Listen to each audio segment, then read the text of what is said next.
ሰላም ጤና ይስጥልን ተመልካቾቻችን ዘውትር በዚህ ሰዓት ወደ እናንተ የምናደርሰው ሳምንታዊው የሰንኮፍ ፕሮግራማችን ነው ተጀምሯል። በዛሬው የሰንኮፍ ፕሮግራማችን ርዕሰ ጉዳይ አድርገን ልናወራ የወደድነው አርት ዲፕሎማሲ ስለሚባል ሰፊ ሐሳብ ነው። አርት ዲፕሎማሲ እንግዲህ የኪነ ጥበብ ዲፕሎማሲ እጅግ በጣም ሰፊ ታሪክ ያለው ነው። በተለይ ደግሞ አገራችን ኢትዮጵያን የተመለከተ እንደሆነ በታሪኳ ረጅም ርዝማኔ ያለው ታሪክ አላት። በዚህ የታሪክ ርዝማኔ ታሪኳ ውስጥ ደግሞ የተለያዩ ኢትዮጵያን ሊገልጹ የሚችሉ ብዙ እውነቶች አሏት። እነዚህ በሌላው ዓለም እይታው ሲገቡ የራሳቸው መልክና ገጽታ ይኖራቸዋል። ኢትዮጵያ በታሪኳ ርዝማኔ ምክንያት ከሌሎች የዓለም ሀገራት ጋር የምትጋራቸው ብዙ መልኮች አሏት። ነገር ግን ካላት የታሪክ ርዝማኔና ካላት ከሌላው ዓለም ጋር ተመሳስሎሽ አንፃር ኪነ ጥበባዊ ዲፕሎማሲ የሚባለውን ጉዳይ ምን ያክል ተጠቅመንበታል ብለን ስንል በዘመናት ውስጥ ከፍም ዝቅም ወደፊትም ወደ ኋላም እያለ የመጣ ሁኔታ እንደሆነ እናስተውላለን። እነኚህን ደግሞ ጉዳዮች ለማንሳት እንግዳ ጋብዘናል። እንግዳችን የመጀመሪያ ዲግሪያቸውን ቲያትሪካል አርት ላይ ሰርተዋል። ሁለተኛ ዲግሪያቸው እንደዚሁ ሊትሬቸር ላይ፣ ሶስተኛ ዲግሪያቸው አፍሪካን ስተዲ ሚዲያ አርት ኤንድ ካልቸር ላይ ትኩረቱን ያደርጋል። እንዲሁም ደግሞ ጥበቡ ላይ፣ ባህል ላይ ትኩረታቸውን የሚያደርጉ የተለያዩ ጥናታዊ ጽሁፎችን አሰናድተዋል። በተለያዩ የመንግስት ኃላፊነቶች በተለይ ደግሞ ጥበቡ ላይ ትኩረት የሚያደርጉ ጉዳዮች ላይ በጣም የበዙ ስራዎችን አስተዋጽኦችን አበርክተዋል። የተለያዩ ፊልሞች ላይ፣ ቲያትሮች ላይ፣ ድርሰቱ ላይ እንደዚሁም ደግሞ ዝግጅቱ ላይ እንዲሁም ትወናውም ላይ ጭምር አሉበት። በአዲስ አበባ ዩኒቨርሲቲ በዲንነት እንዲሁም ደግሞ በመምህርነት ለረጅም ጊዜ ግልጋሎት የሰጡ እንዲሁ ብሔራዊ ቲያትር ዋና ዳይሬክተር ነበሩ። በአዲስ አበባ ባህል ኪነ ጥበብ ቱሪዝም ቢሮ ደግሞ ዋና ኃላፊ ሆነው ሰርተዋል። በአሁኑ ሰዓት ደግሞ የባህልና ስፖርት ሚኒስትር ዴኤታ ሆነው እያገለገሉ ነው። ነብዩ ባዬ ከኛ ጋር ናቸው። እንኳን ደህና መጡ። እንኳን ደህና ቆይሽ። እንዴት እያልኩ ልቀጥል? አንተ እያልኩ ለመቀጠል እሺ ልሞክር፣ ፈቃድን ካገኘሁኝ። አርት ዲፕሎማሲ በኢትዮጵያ ታሪክ ውስጥ የራሱን መልክና ሂደት እየያዘ ዛሬ ደጃፍ ላይ ደርሷል። ግን ደግሞ ራሱ ኪነ ጥበብ የሚባለው ጉዳይ በጣም ሰፊ በመሆኑ ውስጡ ቋጠሮውን ከፍተን እንመልከተው ስንል ኪነ ጥበብ ምንድን ነው ይላል ውስጡ? እስቲ እንደው ከዚህ አብይ ሐሳብ እንነሳ። እንግዲህ ኪነ ጥበብ የሰው ልጅ ከፈጠራቸው መንፈሳዊ ሀብቶች መካከል በስሜትና በምናብ ርቀት የተገኘ ዓለምን፣ አካባቢውን፣ ራሱን፣ ሕይወትን ሁሉ የሚገልጽበት እጅግ በጣም ኃይለኛ የሰው ልጅ ፈጠራ ነው። ለምናወራው ዛሬ ነገር የሚረዳንን ሁለት ነገር ላምጣ። በዕለት ተዕለት ህይወት የሚደረግ የጥበብ ኤክስፕሬሽን እና እንደገና ደግሞ ይሁነኝ ተብሎ የሚሰራ የጥበብ እንቅስቃሴ በሁለቱ እንመልከተው። በዕለት ተዕለት ህይወታችን ውስጥ የሰው ልጅ ሁልጊዜም ጥበብን ይጠቀማል። የንግግር ጥበብ አለው፣ የመግለጽ ጥበብ አለው። እዚህ ውስጥ ለምሳሌ ሲደሰት፣ በጣም ሲደሰት በጣም ደስ አለኝ ብሎ አይቆምም ሰው። እናቶች ይላሉ፣ ከዛ በኋላ ይጫወታሉ፣ ይፎክራሉ፣ ይሸልላሉ፣ ይዘፍናሉ። ይሄ የዕለት ተዕለት ህይወት ውስጥ በጣም ብዙ የዜማ፣ ያገላለጽ፣ የቅኔ፣ የቃል መምረጥ፣ በግጥም የማቅረብ የመሳሰሉ ነገሮች ታገኛለሽ። ይሄ ጥበብ ዘር ነው፣ ባህላዊ የጥበብ ዘር ነው የዕለት ተዕለት ውስጥ።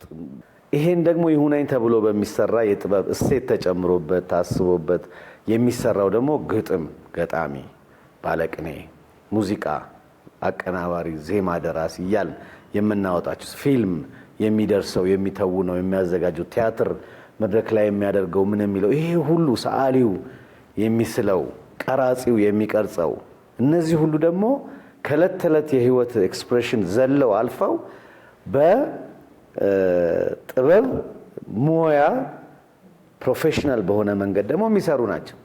እንግዲህ ጥበብ ይሄን ሁሉ ነገር የያዘ ሲሆን የህይወታችንም ክፍል ነው። በዕለት ተዕለት እንጠቀምበታለን። እንደገና ደግሞ በዛ ሙያ የረቀቁ ሰዎች ደግሞ የበለጠ ዓለምን ያሳዩናል እና እንዲህ አይነት ትልቅ ሀብት ነው። እንደው ሰብሰብ አድርጎ ለመናገር ያህል ጥበብ ብለን ነው ቀደም ሲል ያነሳ ነው። ደግሞ የዛሬው መወያያ ደግሞ አብይ ሐሳባችን ደግሞ አርት ዲፕሎማሲ ብለን የምንለው ጉዳይስ ከኛ ሀገር አንድምታና ሐሳብ አንፃር ደግሞ የተመለከትነው እንደሆነ ምን መልክ አለው? ራሱ አርት ዲፕሎማሲ ማለት ወይም ደግሞ ኪነ ጥበባዊ ዲፕሎማሲ ማለት ምን ማለት ነው ከሚለው ደግሞ እስኪ በዓለም ላይ ያሉ ሀገራት ያው በተለያየ ቦርደር ይከፋፈላሉ። ወሰን አላቸው፣ ድንበር አላቸው። በየወሰኑ ያሉትን ባህሎች የኛ ባህል ብለው ይይዟቸዋል እና በዛ ወሰን ውስጥ ያለው ባህልና በሌላኛው ወሰን ውስጥ ያለው ባህል እርስ በርሱ ይገናኛል፣ ይለዋወጣል። ግን እንደ ሀገር ባህል እንደ ሀገር የጥበብ ውጤት ሲቆጠር የዛ ሀገር ሀብት ነው። ሀገር ወርቅ አለው፣ ኤክስፖርት ያደርጋል። ነዳጅ ይኖረዋል፣ ኤክስፖርት ያደርጋል። ኃይል ይኖረዋል። ለምሳሌ እኛ ሀገር አሁን እንደሰራ ነው ኤክስፖርት ያደርጋል። ግን ደግሞ ማይጨበጥም ሀብት አለው። ይሄ ሀብት ልክ ሌላው ሀብቱ ኃይል እንደሚሆነው ሁሉ ይሄ ማይጨበጠውም ሀብት ኃይል ነው። ለምሳሌ ባህል ያልነው ጥበብ ያልነው ነገር ሀብት ነው፣ መንፈሳዊ ሀብቱ ነው። ሀብት ከሆነ ደግሞ ኃይል ይሆናል ማለት ነው እና አገራት ይህንን ሀብታቸውንና ኃይላቸውን ያጠኑታል፣ ይደግፉታል፣ ያሳድጉታል፣ ይጠቀሙበታል። ለምሳሌ አሜሪካኖች እኛ እዚህ ቁጭ ብለን ፊልሞቻቸውን እናያለን። ፊልሞቻቸውን ማየት ብቻ ሳይሆን በፊልሞቻቸው ውስጥ ባህሎቻቸውን እናያለን። በባህሎቻቸው ውስጥ ደግሞ በጣም በቁንጅናና ሳቢ በሚሆን መንገድ ስለሆነ ጥበብ የሚያቀርበው የነሱን ባህል ሉዓላዊነት ወይም ደግሞ ልዕልና ሁለቱንም እንድንመለከት እንሆናለን። ያ ደግሞ ወጣቶቻችን የበለጠ እንዲሳቡበት ያደርጋል። አሜሪካ ትልቅ ሀገር ናት። አሜሪካ ልዕለ ኃያል ናት። አሜሪካ የጀግኖች ወታደሮች ሀገር ናት ብለን በልጅነታችንም አሁን በአይምሯችን የሚሳለው ኃይል ከየት የመጣ ነው? ፊልሞቹ የሰጡት። ይህ ነው ገር ኃይል የምንለው፣ ሶፍት ፓወር ነው የምንለው። ሀገሮች በዚህ ነው ፕሮሰሳቸውን አሁን በዚህ ዘመን ኃይላቸውን እያሳዩ ያሉት በወታደሮቻቸው ብዛት፣ በሚሰሩት ምርምር፣ በጦር ጄቶቻቸው፣ በኒውክሌር ፓወራቸው ብቻ አይደለም። የነዛን ኃይል ከመጠቀማቸው አስቀድሞ ያለውን ሁኔታ በገር ኃይላቸው ነው የሚያሳዩት። አሜሪካ ያነሳውልሽ እንጂ ለምሳሌ ህንድን ብትወስጂ ምናልባት መርካቶ እዚህ በጣም ትንንሽ ልጆች ህንድ ፊልም ሲተረጉሙ ታገኛቸዋለሽ። አንድ ህንድ ሰው በሌለበት ሰፈር ውስጥ ማንም አስገድዷቸው ባልሆነበት ነገር ውስጥ ልጆች ተቀምጠው ህንድኛ ያወራሉ። እንዴት ሆነ? ያ የህንድ ፊልም ሐሳብ፣ የህንድ ባህልና ሁኔታ እንዴት አድርጎ መርካቶ ገብቶ ልጆቹን ማንም አስተርጓሚ ሳያስተምራቸው እንዴት ማወቅ ቻሉ? ይሄ ነው ገር ኃይል የምንለው። ይሄ ሁሉ ብቻ በፊልም አነሳውልሽ እንጂ በሙዚቃ ከሄድሽ እዚህ ተቀምጠን የጀማይካ ሙዚቃ እንሰማለን፣ ሬጌ ወይም ደግሞ ሂፕ ሆፕ። እነዚህ ሙዚቃዎች ስንሰማ ማንም ሰው ሳያስገድደን ይሄውልህ ይሄ ሀገር ነው እንዲህ ነው ሳይባል ብዙ ትረካና መግለጫ ሳይሰጥ የጥበብ ስራዎች ሀገራትን ያስተዋውቃሉ፣ ከፍ ያደርጋሉ፣ ያወጣሉ፣ ይናገራሉ። ይሄንን ነው በአጠቃላይ የአርት ዲፕሎማሲ የምንለው፣ ሶፍት ፓወር ፕሮጀክሽን የምንለው ይሄንን አይነት ነገር ነው። ይሄ እንግዲህ ኢንፎርማሊ የምንሰራው ሰርተን በራሱ አቅጣጫ ከአንዱ ሀገር ወደ አንዱ ሀገር እየሄደ የሚሰራ ነገር ነው። ሌላ ደግሞ አለ የዚህ አርት ዲፕሎማሲ፣ ካልቸራል ዲፕሎማሲ ብለን የምንወስደው ደግሞ አገራት የሰሯቸውን የጥበብ ውጤቶችና የባህል ውጤቶች ደግሞ ሆን ብለው ይዘው ደግሞ የሚሄዱበት አሰራር አለ። በዘመን መልክ ውስጥ ደግሞ እስኪ እንየው። አርት ዲፕሎማሲ በጣም ከኋላ የሚነሳ ታሪክ ያለው ነው። እንደው የኢትዮጵያን የኪነ ጥበብ ዲፕሎማሲ በዘመን መልክ ውስጥ አሳልፈን እንመልከተው ያልን እንደሆነ ምንድነው ሀሳቡ ውስጥ የሚለው ነው። በተለይ ሆም ብለን አስበን ተዘጋጅተን የምንሰራቸው የአርት ዲፕሎማሲ ስራዎች በተመለከተ ዘመናዊው የተባለውን ዘመን ከያዝን የተለያዩ የጥበብ ስራዎች ከንጉሱ ጋራ አብረው ይጓዙ ነበረ። ከያንያን ንጉሱ በሚሄዱበት ሀገራት በሙሉ አብረው በመጓዝ ንጉሱ አገራቸውን ሪፕሬዘንት የሚያደርጉበት ሀገራቸውን የሚገልጹበት ነገር እንደተጠበቀ ሆኖ በሄዱባቸው ሀገራት የኢትዮጵያን የፈጠራ ኃይል ምክንያቱም ጥበብ በሚቀርብበት ጊዜ የአንድን ሀገር የስልጣኔ መልክም ያሳያል። ለምሳሌ የሙዚቃው ጥልቀት፣ የኮምፖዚሽኑ ጥልቀት፣ የሚቀርብበት ሁኔታ በሙሉ ያ ሀገር ያለውን ስልጣኔ ነው የሚያሳየው። ሙዚቃ ብቻ አይደለም ይዘው ይሄዱ የነበሩት ንጉሱ በኢትዮጵያውያን የተሰሩ የጥበብ ውጤቶችን ለምሳሌ ቅርጻ ቅርጾችን፣ የእደ ጥበብ ውጤቶችን፣ ጌጣጌጦችን እነዚህ ሁሉ የጥበብ ውጤቶች ናቸው። እነዚህ እንደው ቅድም መጀመሪያ ላይ ሳነሳም በደንብ በሰፊው ያልጨመርኩበት አንዱ ይሄ ነው። ለምሳሌ የፋሽን ውድድር፣ የቁንጅና ውድድር እነዚህ ሁሉ የአርት ዲፕሎማሲው አካላት ናቸው። እንግዲህ በዛ ጊዜ የነበረው ሁኔታ ከንጉሱ ጋር በጣም የተያያዘም ነው። ለብቻው ግን ጥበቡ ለብቻው እየተጓዘ ኤክስቼንጅ እያደረገ አይነቱ ደግሞ ተስፋፍቶ በብዙ አይነት የጥበብ ዘርፍ ውስጥ በብዙ አይነት አገራት ውስጥ የሚሰራበትን እድል ቢጨምሩበት የበለጠ ይጠናከር ይሆን ነበረ። በደርግ ጊዜ እንደ አይዲዮሎጂው እንደ ዝንባሌው እንደ ሀገሩ ዝንባሌ በነበረው የርዕዮተ ዓለም ዝንባሌ የተነሳ በአብዛኛው ወደ ምስራቅ ያጋደለ የአርት ዲፕሎማሲ ስራ ነው የምንመለከተው ከአንድ ኤክሴፕሽን በስተቀር።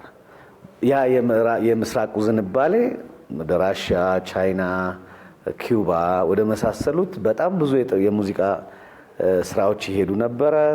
እዛ ሄደው ከህፃናት ጀምሮ የሚገርምሽ ታዳጊዎች፣ ወጣቶች፣ ትልልቅም ታዋቂ ድምፃውያንም ወደ ተለያዩ የምስራቅ ሀገራት እየሄዱ ጥበባቸውን ያቀርቡ ነበር። ኢትዮጵያንም በዛው ያስተዋውቁ ነበረ፣ ስለ ኢትዮጵያ የሚገልጹ ነበረ። በአብዛኛው ግን ሁለቱን የነበሩትን የአርት ዲፕሎማሲ ግንኙነቶች የሚያያይዛቸው ማዕከላዊው ሀሳብ የነበረው ርዕዮተ ዓለም ነው። ማርክሲዝም፣ ሌኒኒዝም፣ ኮሚዩኒዝም የመሳሰለ የምንለው ላይ ነው የሚያተኩረው። ኤክሴፕሽን ያልኩሽ ህዝብ ለህዝብ የምንለው በጊዜው የተሰራው ስራ ነው የአርት ዲፕሎማሲ። እሱ በ77 ዓመተ ምህረት በአፍሪካ በአብዛኛው ሰብ ሳሃራን አፍሪካ ላይ የመጣውን የድርቅ አደጋ እና እሱን ተከትሎ የመጣውን ረሃብ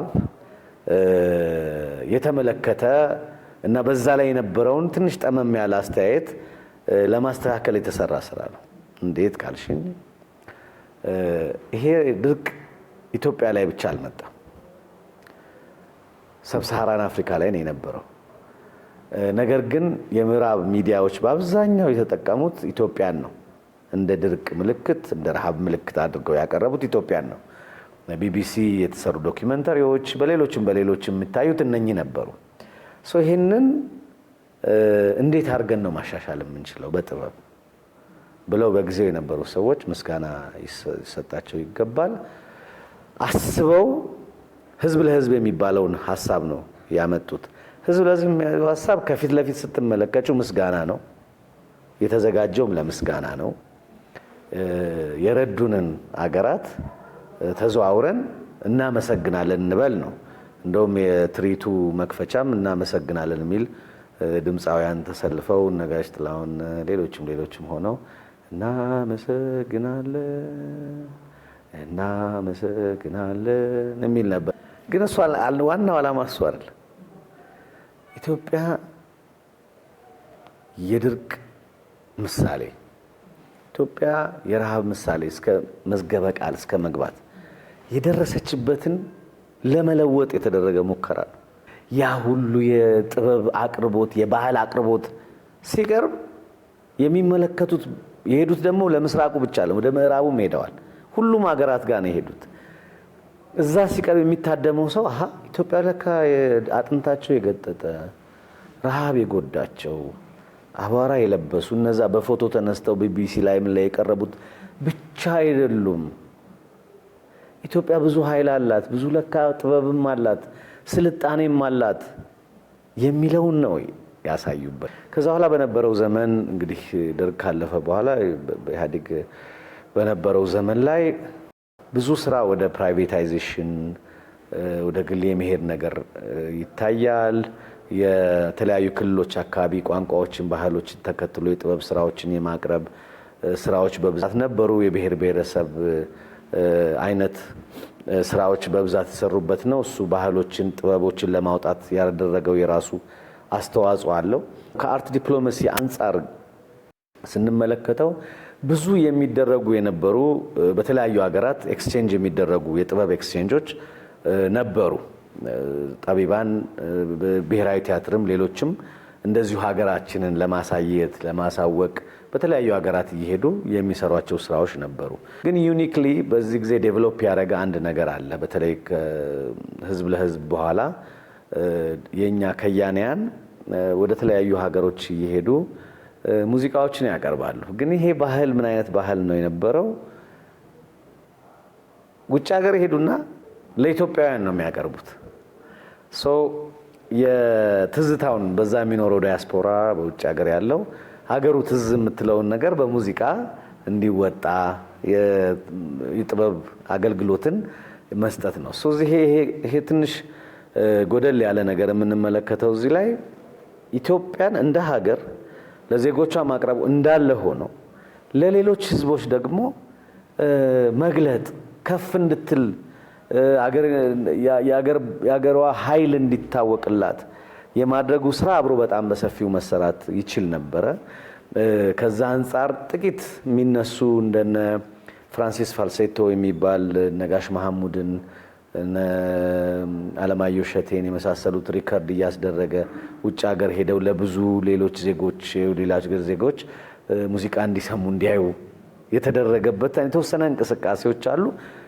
በመንግስት ደረጃ የተሰሩ አይደሉም፣ በግለሰቦች የተሰሩ ናቸው እና ትንሽ ጥበብንም በአብዛኛው ለግለሰባዊ እንቅስቃሴዎች ተወት የማድረጉ ፕራይቬታይዝ እናርገው በሚለው አይነት ሁኔታ ሄደው ይሄንን ስራ ይበልጥ ከፍ ሊል የሚችልበትን ተወሰነ አድርጎታል። እንግዲህ አሁን ደግሞ ከለውጡ በኋላ የመጀመሪያው ነገር ማጥናት፣ መረዳት፣ ጥበብን ማወቅ፣ ኃይሏን መረዳት። ይሄ ቃሉ ራሱ ገር ኃይል አንዱ የገር ኃይል መግለጫ ነው ጥበብ ብሎ ነገርየውን የፖሊሲ አካል አድርጎ የመመልከቱ ትልቅ ሽፍት ነው አሁን የምናየው። ሀገር ራሷን አስባ አቅዳ ለሌሎች ዓለማት በዚህ መልክ መግለጽ አለባት የሚለው አሁን ኪን ኢትዮጵያ ብለን በተለያዩ ሀገራት ስራዎችን ይዘን መዞር የጀመርንበት በመንግስት ደረጃ ሆን ተብሎ ታስቦበት በተለያዩ ሀገራት የሚሰራውም ስራ ውጤቱ ሊለካ የሚችል ልንከታተለው የምንችል አይነት መሆኑን አሁን ቻይና የነበረው የኪን ኢትዮጵያ ፐርፎርማንስ በጣም የሚያስደንቅ የታሰበውንም ነገር የሚያመጣ የነበረ ነው። ሰዎች ሲመረጡ ጀምሮ ለማየት የሚመጡትን ሰዎች ኢንፍሉዌንሻል እንዲሆኑ አንድ አይተው እነሱ ደግሞ ለሌሎች ሰዎች የሚናገሩ ታዋቂ ሰዎች፣ ሚዲያ ሰዎች፣ የጥበብ ሰዎች የመሳሰሉት እንዲሆኑ፣ ሁለተኛ ደግሞ ሚዲያዎች ለምሳሌ እዛ ሀገር ወደ 120 ሚሊዮን ፎሎወር ያላቸው ሚዲያዎች ኦንላይን ላይቭ ሲያስተላልፉት ነበር ፕሮግራሙ። ይሄ በጣም ትልቅ ሪች ነው። የኢትዮጵያን ባህል የኢትዮጵያን ጥበብ ለዚህ ሁሉ ሰው የማስተዋወቅ ስራና አሁን እያሰብንበት ለሀገራችን ብለን የምንሰራበት ነው። ይሄ በሙዚቃ የተጨመረ ነው። በፊልም በጽሁፍ ብትሄጂ እንደዛ ነው። በስዕል ብትሄጂ እንደዛ ነው። እዚህ ላይ አንድ ማነሳልሽ በጣም ጥሩ ስራ ሌላ እየተሰራ ያለውን ጊዜ በሰርከስ ጥበብ ላይ ነው። የኢትዮጵያ የሰርከስ ጥበብ ኢትዮጵያ ውስጥ ከሚታወቀው ይልቅ ኢትዮጵያን ተሸክሞ በዓለም ላይ የዞረው ሁኔታ የሚያስደንቅ። አሜሪካን ጎት ታለንት ላይ አሁን ሄደው ልጆች ኦልሞስት መጨረሻ ላይ ደርሰው ነበር። 2 ቲቲ ቦይስ የሚባሉ ልጆች እነሱ እኛ ኢትዮጵያን ለማስተዋወቅ ከምንከፍለው ወይም በአትሌቲክስ በመሳሰለው ኢትዮጵያ ከምትተዋወቀው በአቅሙ በጣም ትልቅ ስራ እየሰራ ያለ የጥበብ አይነት ነው የሰርከስ ጥበብ። ሩሲያ ለምሳሌ ባለፈው አሸንፈው መጥተዋል። አውሮፓ ውስጥ በተለያየ ቦታ እየሄዱ ይሰራሉ። በአመት የሚያመጡትን ገቢ ራሱ እኛ በደንብ እያጠና ነው። ከፍ ያለ ገቢ የውጭ ምንዛሬም የሚያስገኙ ሰዎች መጥተዋል። ቀደም የጠቀስኩልሽ ለምሳሌ የቁንጅና ውድድር አሁን ከአፍሪካ አንደኛ መውጣት የቻለች ልጅ አግኝተንበታል። የዓለም ያላትን ደረጃም እንደዚሁ የሚታይበት ነው። ይሄ በነዛ ፕላትፎርሞች ውስጥ ኢትዮጵያን በመልካም ገጽታ ይመሳል ኃይሏን ደግሞ ሶፍት የሆነውን ኃይሏን የማሳየት ስራ አሁን በጣም እያጠናከርን እየሰራን ያለንበት ነውና በየዘመናቱ እንግዲህ በጥቂቱ ለመመልከት በተለይ ደግሞ አሁን ካነሳው ሐሳብ ጋር በደንብ ተሰናኝቶ መሄድ የሚችል ሌላ ሐሳብ አለ። ኢትዮጵያውያን ብቻ ሳይሆን እኛ ብቻ ሳንሆን ዓለም ደግሞ የኔ ናቸው የሚላቸው እንደ ሌሎቹ ቅርሶች ደግሞ ሰው ቢሆኑም ደግሞ ግን ደግሞ በዝናቸው በሰሯቸው ታላላቅ ስራዎች ምክንያት ሊያያቸው የሚጓጓላቸው ብርቅዬ ልጆች ኢትዮጵያውያኖችም አሉ። ዓለም በጉጉት ሳስቶ የሚመለከታቸውን እውቅ ኢትዮጵያውያኖች ይዘን ግን ደግሞ እነሱን እንደ ምልክትነት ተጠቅመን እንኳን ያዘጋጀናቸው ቁም ነገሮችን ስናይ ኢትዮጵያዊ መልኮችን የመያዝ ሂደታቸው እምብዛም ነው። ያለብን ሰንኮፍ ምንድነው? እዚህ ውስጥ እኛ ሀብቶቻችንን እኛ ከተደሰትንባቸው እኛ ከኮራንባቸው ይበቃል ብለን ነው የምናስበው። ቀደም ሲል አንዳንድ የውጭ ዜጎች ኢትዮጵያ ለብዙ ሺህ ዓመታት ዓለምንም ረስታ እሷም በዓለም ተረስታ ኖራለች ይሉ ነበር ዶናልድ ሌቪን አይነት ሰዎች።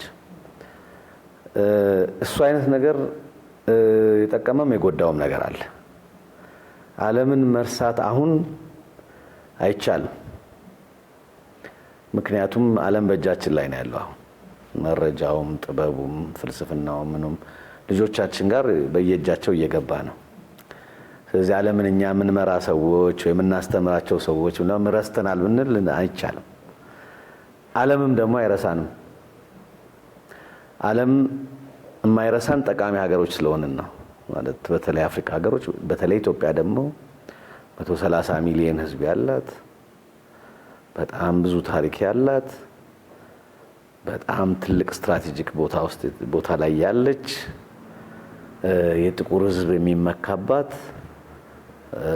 በጣም ብዙ ተፈጥሯዊ ሀብት ያላት በጣም ትልቅ ሀገር ናት።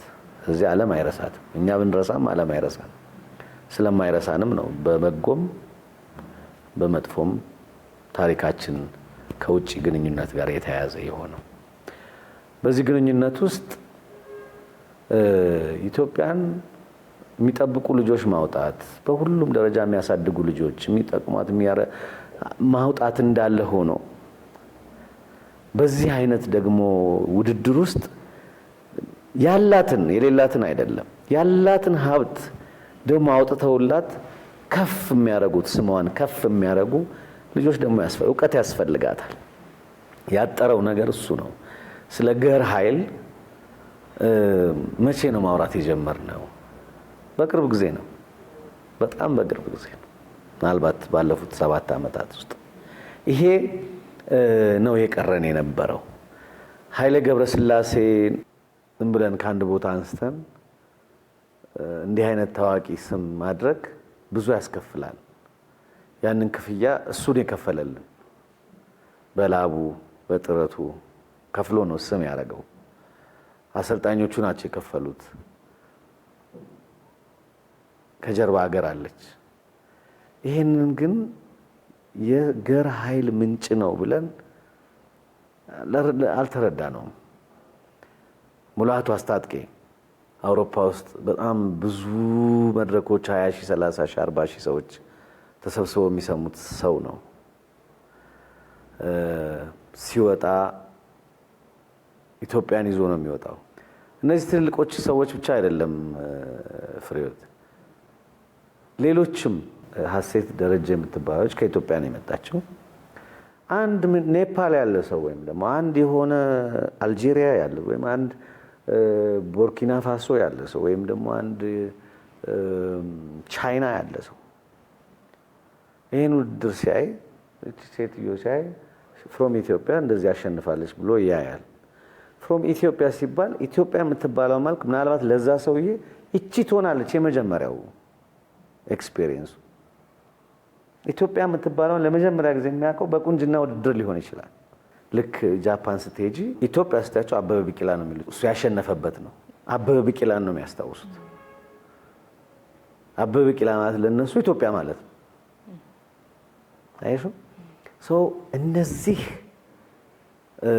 በብዙ ጥረት በብዙ ሁኔታ ዓለም አቀፍ ደረጃ ላይ የሚወጡትን ሰዎቻችንን ስራዎቻችንን መጠቀም ያስፈልገናል። ይሄ ለሀገር ገር ኃይል የሚጠቅም ነገር ነው። በብዙ የታሪክ አጋጣሚዎች ከዓለም ጋር የምትጋራቸው የመንፈስ መጋባቶች አሉ። ለምሳሌ ለአፍሪካውያን የምትሰጣቸው የነጻነትና ነጻ የመሆን ሀሳብ ይኖራል፣ የምታቀብለው ሀሳብ ይኖራል። ለዓለም ሀገራት ደግሞ ከዓለም ሀገራትም የተቀበለቻቸው እሷም የሰጠቻቸው ጉዳዮች ይኖራሉ። ግን ደግሞ እነዚህ ሁሉ ሀብታት ደግሞ ከኛ ጋር ቁጭ ብለው ደግሞ በዘመናት ውስጥ ደግሞ ስንመለከት ይሄን የመመልከትና የማየት ጉዳዮቻችን እምብዛም ናቸው ተብሎ ይቀመጣሉና ምን ይሆን ምክንያታቸው? ቀደም እንዳልኩሽ ሁሉ ነገር ይበቃናል ባዮች ነበር። ብዙ ጊዜ ጠቃሚ ነው፣ ግን ከብዙ ሀገራት መማር ያስፈልጋል። እንዴት አድርገው የራሳቸውን ይዘው ግን ደግሞ እንዴት አድርገው ወጡ ወደ ሌላው ቦታ ማለትን ያዝ። ህንድን ቅድም አንስተናል። ህንድ በጣም ትልቅ ምሳሌ ነው። ቻይና በጣም ትልቅ ምሳሌ ነው። ምክንያቱም ምሳሌ ህንድ በቋንቋቸው ነው አብዛኛው የሚጠቀሙት፣ እንግሊዘኛም ይጠቀማሉ። ቻይና በቋንቋቸው ነው የሚጠቀሙት። ጃፓን፣ ኮሪያ፣ ቱርኪዬ አሁን እነዚህ ሁሉ በየሀገራቸው ቋንቋ በየሀገራቸው ባህል የሚኮሩ ነገር ግን ደግሞ ማደግ የቻሉ ቅድም ባልኩሽ መንገድ ተጽዕኖ መፍጠር የቻሉ ናቸው። ለምሳሌ የታሪክ ሀብት ውስጥ ኢትዮጵያን አሁን ባልኩሽ መንገድ ማዕከላዊ ቦታ ሊሰጣት የሚችል ቅድም አንቺ ያነሳሽውን ብቻ እናንሳ። የነጻነት ምድር የሚለውን አባቶች ተዋግተው ከሰሜን ከደቡብ ከምዕራብ ከምን መጥተው እችን ሀገር ነጻ ሀገር አርገው አስረከቡ። እሺ ይሄው ምንድነው? አሁን አንዳንድ ሰው ስትጠይቂ ይበላል ይጠጣል ሊልሽ ይችላል። አዎ በአሁኑ ጊዜ ይበላል ይጠጣል። ይሄ እንዴት? ይሄንን ተስፋ አርገው ኢትዮጵያን እንደ ምሳሌ ወስደው ኢትዮጵያን እንደ አንድ የህልም አገር አርገው የሚኖሩ እና የኖሩ በጣም ብዙ ሀገራት አሉ። የዛ ሀገር ዜጎች አሉ። እነዚህ ዜጎች አንድ ላይ ኢትዮጵያ ውስጥ መጥተው መገናኘት፣ መወያየት፣ ራሳቸውን ከዛ የነጻነት ቀንዲል መጠቀም፣ ከዛ የነጻነት ብርሃን መጠቀም ይፈልጋሉ።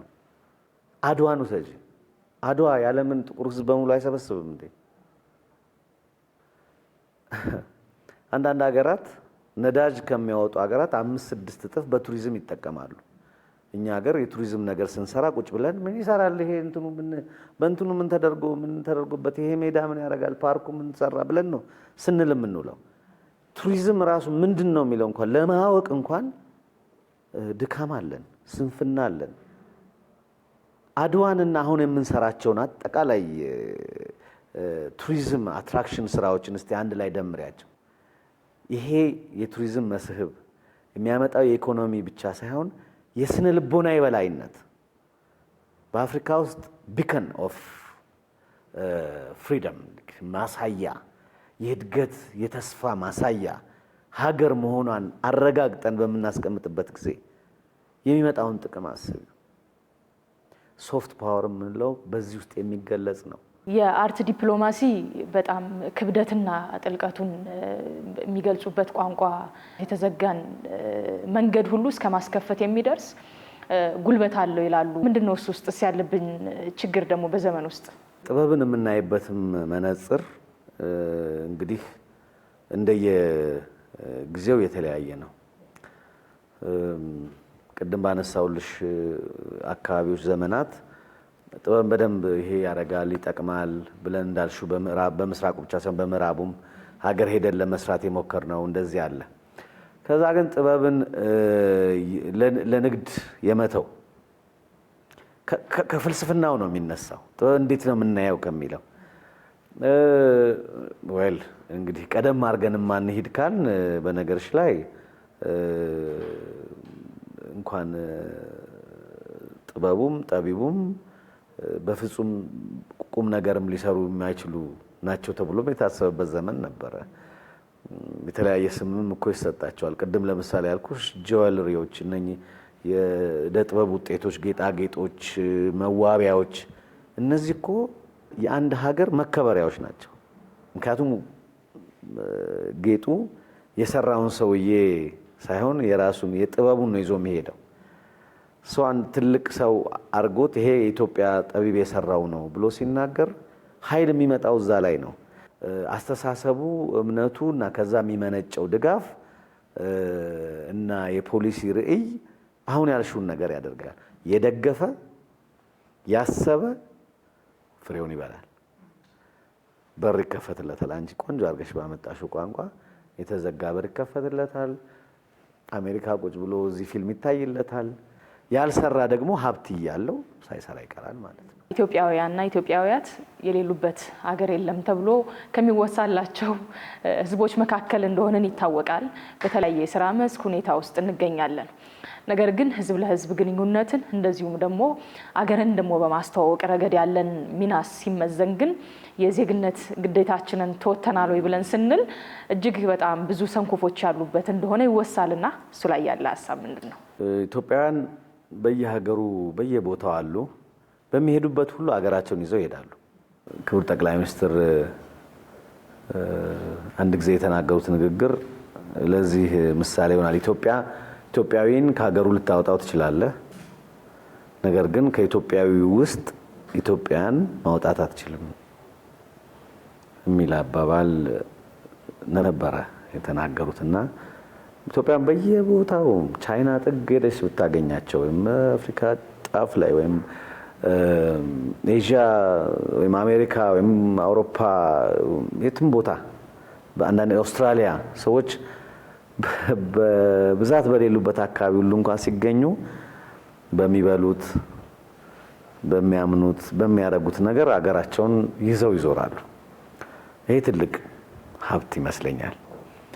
አገራቸውን ይዘው ከዞሩ ታዲያ ለሀገራቸው ለምን አይሰሩም? አገራቸውን በውስጣቸው ይዘው ሲሄዱ ባህላቸውን ይዘው ይሄዳሉ፣ እምነታቸውን ይዘው ይሄዳሉ፣ ቋንቋቸውን ይዘው ይሄዳሉ፣ ፍቅራቸውን ይዘው ይሄዳሉ፣ ትዝታቸውን ይዘው ይሄዳሉ። ይሄ ሁሉ ነገር በውስጡ ያለበት ሰው ታዲያ ለሀገሩ ለምን አይሰራም? ለምን ባለንበት ቦታ በምንሄድበት ቦታ ሁሉ የኢትዮጵያን መልካም፣ የኢትዮጵያን በጎ፣ የኢትዮጵያን ተስፋ፣ የኢትዮጵያን መልካምነት ለምን አንገልጥም? ፖለቲካዊ ልዩነት ሊኖረን ይችላል። ሀገራችን በዚህ ጋር ብትሄድ ይሻላል፣ አይ በዛ ጋር ብትሄድ ይሻላል ልንል እንችላለን። ግን ሀገር የመንገድ ልዩነት የሚለውጣት አይደለችም። በዚህ ጋር መሄድ አለባት ብሎ ያለው ክፍል አገር እየመራ ከሆነ በዚህ ጋር መሄድ አለባት ብሎ የሚለው በቃ እሱ የሚመራት ከሆነማ የምትረባ ሀገር አይደለችም፣ የራሷ ጉዳይ ነው። እንዴት ልንል እንችላለን? በዓለም ላይ በብዛት የሚታይ ነገርም አይደለም። ሀገር እና ብሔራዊ ጥቅም የምንለው በመንገድ የሚለይ ነገር አይደለም። ሀገር ሁልጊዜም ሀገር ናት። ኢትዮጵያ ሁልጊዜም ኢትዮጵያ ናት። ውስጣችን ካለች ደግሞ እንሰራላት ይገባል። አንዱ እያንዳንዱ ሰው የባህል ዲፕሎማሲ አምባሳደር ነኝ ብሎ መውሰድ አለበት። እንዴት? በሚኖርባት ሀገር ብቻውን ቢሆን ወይም 3 ኢትዮጵያውያን ቢኖሩ ተሰብስበው ቡና አፍልተው ያንን የኢትዮጵያ ቡና ለሰው ማጠጣት፣ ይሄ ካልቸራል ዲፕሎማሲ። ልብስ፣ የተወሰነ ልብስ ለጓደኛ መስጠት ያደርጉታል ብዙዎቹ። ብዙ ኢትዮጵያውያን እንደዛ ያደርጋሉ። ለማያደርጉት ነው እንግዲህ ማስታወሻ ማሳሰቢያ የምንሰጠው። ሙዚቃ መክፈት ሳይ አንዳንድ ሰዎችን የአዲስ አበባ ሳገኝ በስራ ምክንያት ሲሄድ ሄደሽ የፈለገ ነገር ቢሆን እንደው አንዳንዴ ብዙ እንኳን የማሰሚያቸው አገሮች ሰዎች ሲሆኑ ሙዚቃ ይከፍቱልሻል ቤታቸው፣ ጨዋታ ያሳዩሻል፣ ቪዲዮ ይከፍታሉ። የኛ ሀገር ይሄ ነው፣ እንዲህ አይነት ነገር አለ። ለምን አንድ ክብርም ልናገኝ የምንችለው የኛን የጥበብ ኃይል ማሳየት ስንችል ነው። ለሚመጡት ሰዎች ባህላችንን ማካፈል ስንችል ነው። የኛን አኗኗር ማሳየት ስንችል ነው። ከሁሉ በላይ ደግሞ ብሔራዊ ጥቅም የሚባል ነገር፣ ብሔራዊ ጥቅም የእንትን ጉዳይ አለ፣ የዚህ የዛ የምትዩ ነገር አለ፣ ሀገርሽን ይዘሽ የምትሄጅበት ነገር ነው። ያ ከሆነ ሁሉም ኢትዮጵያዊ በተለይ አሁን የምልሽ የካልቸራል ዲፕሎማሲ፣ የአርት ዲፕሎማሲ እንደዚህ የምንለው ነገር የሰንደቅ ጉዳይ ነው። ሰንደቅ ደግሞ ምትክ ያለው ነገር አይደለም። በቃ አንድ ነው። የምትወልደን አንድ ሀገር ናት። እናቺ የወለደችንን አንድ ሀገር በዚህ ጥቂት ነገር የምንረዳት ከሆነ መደገፍ አለብን። በእኔ በኩል ጥያቄዎቼን አገባድጃለሁ። የመጨረሻ አንድ ጥያቄ ብቻ ነው የሚቀረኝ።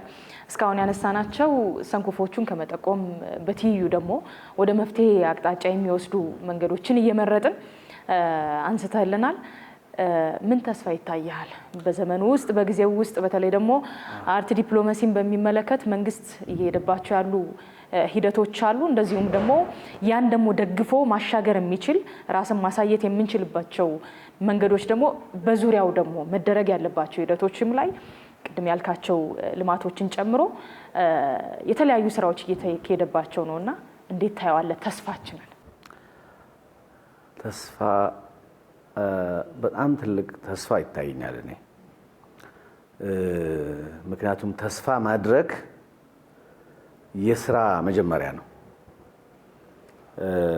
ተስፋ ካልተደረገ ማሰብም አይመጣም፣ እንኳን ሌላ ነገር መስራት። በጣም ብዙ ተስፋዎች ይታዩኛል። ምንድን ናቸው? አንደኛው አርት ዲፕሎማሲ ከማለት በፊት ለጥበብ የሚሰጥ የፍልስፍና ክብርና ያ የሚነሳበት ሀሳብ ነው ተስፋ የሚሰጥ። የመጀመሪያው ትልቁ ተስፋ እሱ ነው። ኢትዮጵያ አሁን ከአንደኛ ክፍል ጀምራ እስከ 12ኛ ክፍል ፐርፎርሚንግ ኤንድ ቪዥዋል አርትስ የምታስተምር ሀገር ሆናለች። እኔ በጥበብ ውስጥ እንዳደገ ሰው፣ ጥበብ እንደሚያስተምር ሰው የሚመጣው ትውልድ በሙሉ ጥበብ እንዲማር ሳብጀክት ተቀርጾ ሲለበስ ተቀርጾ መጽሐፍ ተጽፎ መሰጠቱ በጣም ትልቅ ነገር ነው። ብዙ ዘመን ግን ያለቀስንበት ነገር ነው። ዛሬ ልጆቼ እኔ መጽሐፍ ቤት ይዘው ሲመጡ በጣም ነው የሚያስደስተኝ። በሀሳቡም በስራውም ውስጥ ብዙ ተሳትፌበታለሁ። በጣም ነው ምረካው። ለምንድን ነው ታዲያ ይሄ ተስፋ የሚሰጥ ካልሽኝ፣ ቅድም እውቀት ነው ችግሩ። የሶፍት ፓወር አርት ዲፕሎማሲ እውቀት ነው ብዬሻለሁ። እውቀት ደግሞ የሚጀምረው ከልጅነት ነው። ከአንደኛ ክፍል ጀምሮ እየዳበረ የሚሄድ የጥበብ እውቀት ካለ 10፣ 20፣ 30 ዓመት ውስጥ ኢትዮጵያ በጥበብ ምን እንደምትሰራ በኩልል ብሎ የሚታያት ጊዜ እንደሚመጣ እርግጠኛ ነኝ። የጥበብ ፖሊሲዎች እየተዘጋጁ ነው።